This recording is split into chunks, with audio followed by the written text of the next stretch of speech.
Hey guys, I just noticed that I got 1,000 subscribers now, so thank you for your support. Here's my Mi scooter. I just recently got them on from the Mi store.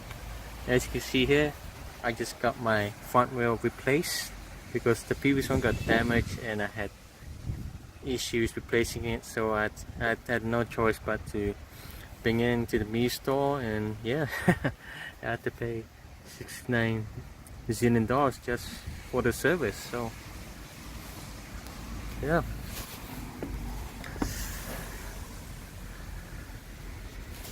so hopefully this tyre replacement will last long. So other than that, I might look forward to the next big upgrade over this, which is the 9-baud Kick Scooter Max, which is coming out near the end of this year. So yeah, just check back on my channel, so please subscribe for more videos like this. So yeah, see you soon. Thanks. Bye.